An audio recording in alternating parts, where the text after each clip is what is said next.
You don't know what's missing right away. Rockstar's damn good at covering their tracks. Red Dead Redemption 2 drops you into this lush, breathing world. Every creek, every crow call, every dirt-stained letter feels intentional. But the longer you ride, the more you start to feel it, like something's off. Not broken, just absent. Take side quests. You've got that eerie feeling that there were more, like full arcs that got cut at the knees. There's a mission string where Arthur helps escort a funeral. It was in the files. It had dialogue recorded, assets built, poof, gone. Or Guarma. They built that tropical hellhole out like it was going to be a whole chapter. There was supposed to be extra missions, different outcomes. You know we got?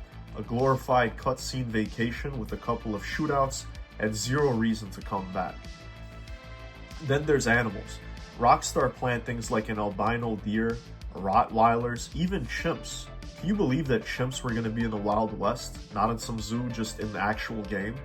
The world was supposed to be even weirder and wilder. And don't even get me started on the oat bag. That wasn't just a prop. It was a real gameplay mechanic that could have been in the game where Arthur could have auto-fed his horse using it. Think about how much that would have meant over 100 hours in the saddle. It's a small detail, but it is something worth noting. It's not like they threw out broken ideas. These weren't scraps. They were designed, built, and scripted, and then quietly buried. And this isn't a tinfoil hat conspiracy either. Data miners pulled it straight from the code. Modders found entire unfinished quest lines, voice lines from characters we never even met, like they existed in some ghost version of the game, and then got yanked last minute. And that's the part that stings. You're not mad that the game is bad. I mean, it's a goddamn masterpiece if we're being honest. You're mad because it could have been deeper. The kind of deep that makes a game feel lived in and not just built. It's not just about what got cut. It's about what those cuts take from you as a player, whether you know it or not.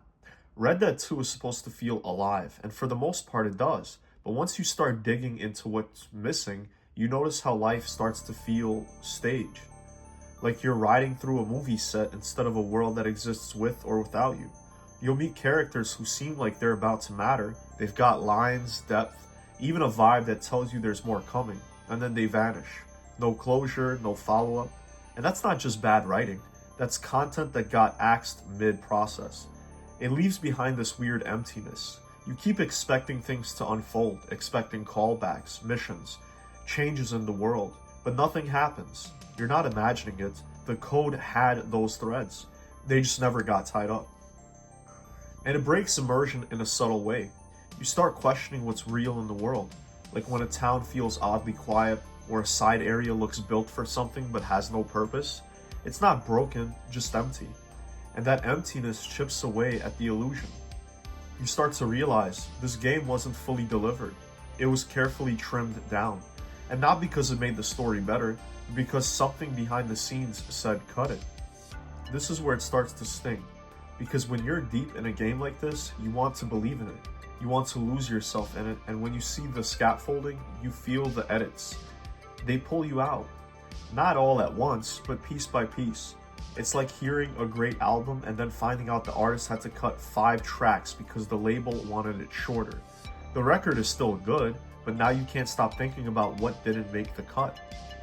Red Dead 2 wasn't the first time Rockstar trimmed a masterpiece down before launch. It's just the most refined version of a pattern they've been following for a while. The difference now, they're better at hiding it.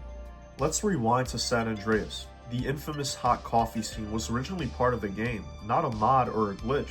Rockstar actually built it and then buried it, but they didn't bury it well enough. When players found it, it blew up into a full-blown scandal. Rockstar caught heat, the ESRB got involved, the game got slapped with an adults-only rating for a brief time, and since then, Rockstar's been real careful. Fast forward to GTA 4, in the US, the game fully launched intact, but in places like Australia, Rockstar had to strip out entire features just to get past the ratings board. Blood effects, drug use, even certain animations. They were all cleaned up. No warning, no patch notes, just gone. Manhunt 2, whole chapters were reworked, kills were censored, audio was softened. Rockstar gutted that game to avoid a full ban, and they didn't fight it, they folded. Whether it was pressure from publishers or the ESRB, they pulled back hard. Even GTA 5 wasn't safe. There were missions that never showed up, dialogue that hinted at deeper character arcs, and multiplayer content that clearly got moved into GTA Online instead of remaining for the single player. That game was massive, sure, but it felt like someone had redlined a bunch of features before launch. And this is the pattern. Rockstar pushes boundaries during development, then starts walking them back when things get too real. They test the edge, and then someone upstairs says, nah, that's too much. And the worst part, we never actually get the full story. It's all smoke and mirrors. Content goes in the vault, and we're left with the polished, marketable version. So when people say, trust Rockstar, they know what they're doing, I don't disagree. They know exactly what they're doing, and that's actually what kind of worries me. This is the part that actually keeps me up, because while we're out here watching trailers, zooming in on street signs and NPC animations, Rockstar behind closed doors is deciding what doesn't make it into GTA 6. And if history's taught us anything, it's that we're not getting the full version. We're getting the safe version. Right now, they're not adding stuff. That ship has sailed. The game probably is content locked. Now comes the polish phase. And in Rockstar's world, polish usually means cutting, trimming systems that don't run smooth, axing characters that complicate the pacing, dropping missions that might ruffle feathers. You think a game that's ambitious as this isn't going to lose a chunk of itself before launch, right? GTA 6 has more eyes on it than any Rockstar title in history. And that pressure from the studio, from Take-Two, from ratings boards, from stockholders, all of it is going to lead to one thing, which is compromise. Maybe it's a political subplot that gets yanked for being too much in our current climate. Maybe it's a wild side mission that doesn't play nice with the tone. Maybe it's a whole neighborhood that looked great in concept art, but got scrapped because the devs ran out of time. And here's the worst part. We'll never know what we actually lost. Not officially anyways, because Rockstar doesn't advertise what they cut. It's not like a movie DVD where you get the deleted scenes. In games, that stuff just vanishes. Quiet, clean, like it was never there, except for the game files. That's what I hate the most about this cycle. It's not just the cuts, but how they get buried, and how we as players are left to fill in the blanks, to guess what could have been. So when people ask why I'm cautious about GTA 6, even with all the hype, this is actually the main reason. Because I've seen Rockstar do this before. Because I know the version we get might not be the one they wanted to release. It's the one they could get approved. At the end of the day, cut content isn't just about features or missions. It's about what kind of experience we're really getting. Because when Rockstar starts trimming, they're not just shaving off polish, they're changing the soul of the game. Every side quest that gets pulled, every character that disappears, every feature that vanishes, it all chips away at the world.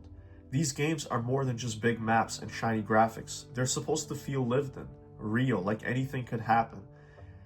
But when cuts pile up, what we're left with is a cleaner version, a safer version, the one that checks all the boxes and keeps the controversy low. And sure, it still plays great, but it's not the same as what it could have been. Red Dead 2 proved that, so did GTA 5 and San Andreas before that. And now GTA 6, the most hyped game in Rockstar history, is walking into the same trap. And we won't know what we missed until it's too late.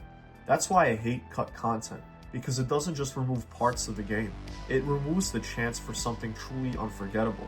If you felt that too, if you ever played a Rockstar game and thought, wait, wasn't there supposed to be something more? You already know the deal. So if you're with me, hit that like button, subscribe to my channel for more deep dives, more hard truths, and yeah, plenty more Rockstar talk, because someone's gotta keep the receipts. And until next time, keep your eyes open. The content we're missing might be the best part.